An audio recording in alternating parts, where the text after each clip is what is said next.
இன்னைக்கு வந்து பாத்தீங்கன்னா பொதுக்குழுல வந்து திமுக கூட்டணியில அவங்க விலகுறேன்னு சொல்லியிருக்காங்க திரு வை கோபாலசாமி அவர்கள். ஆக்சுவலா நான் வந்து திருச்சி மாவட்டம் தான். அவங்க பையன் துரை வைகோ நின்றதுக்கு கிட்டத்தட்ட கடினமா உழைச்சி எங்களுக்கு துளி கூட விருப்பம் கிடையாது. ஏன்னா அவரை இன்ட்ரோ பண்ணப்பயே எங்க ஐயா அமைச்சர் நேரு ஐயா வந்து முன்னாள் அமைச்சர் நேரு ஐயாவை அந்த அளவுக்கு அசிங்கப்பட்டார். இருந்தாலும் கட்சி தலைமைக்கு கட்டுப்பட்டு ஐயா நாங்க எல்லாம் சேர்ந்து 3.5 லட்சம் வாக்கு வித்தியாசத்தை வெற்றி பெற வச்சிருக்கோம். ஆனா அந்த துளி நன்றி கூட இல்லாம இன்னைக்கு போய் அங்க கூட சேர்ந்துக்கிட்டு ஒரு மாதிரி பண்ணிக்கிட்டு அது ரொம்ப கேவலம். அதை வந்து சொல்ல தேவையில்ல. ஆனா இன்னைக்கு அதே மதிமுக வந்து 2 பேர் Cuddalore MLA plus Sirkazhi MLA அந்த 2 அண்ணன்களுக்கு நான் நன்றி சொல்ல விருப்பப்படுறேன். ஏன்னா அவங்க வந்து இன்னைக்கு வந்து ஜனநாயகத்தை காப்பாத்திருக்காங்க. நாங்க நிச்சயமா சொல்றேன், எங்க நேரையோட உழைப்பை வீணாக்கியிருக்காங்க.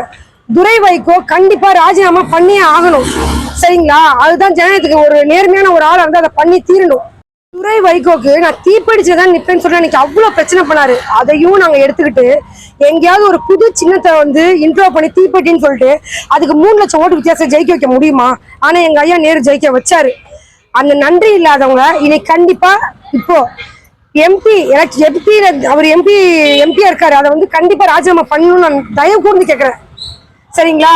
எங்களுக்கு இன்னைக்கு வந்து எங்களுக்கு மகிழ்ச்சியான நாள். இதுவே தேர்தலுக்கு முன்னாடி இவங்க போயிருந்தாங்கன்னா இன்னைக்கு நாங்க ஆளுங்கட்சி இருந்தாலும் பரவாயில்ல. இனிமே எங்களுக்கு வந்து இது வந்து ஜெயமா நான் நினைக்கிறோம். இனிமே எங்களோட திமுக என்னைக்குமே தனித்து நிற்கும். கண்டிப்பா எல்லா இடத்துலயும் நாங்க வெற்றி பெறுவோம். அறுதி பெரும்பான்மை நாங்க கண்டிப்பா எடுப்போம். நீங்க வேணா பாருங்க. இது எங்களுக்கு பெரிய மகிழ்ச்சி தான். இப்பதான் நாங்க பட்டாசு அடிச்சு கொண்டாடணும், ஸ்வீட் கொடுத்து கொண்டாடணும். ஏன்னா எங்களுக்கு வைகோ பிடிக்காது. அந்த ரெட்டை நாக்கனை எங்களுக்கு சுத்தமா பிடிக்காது.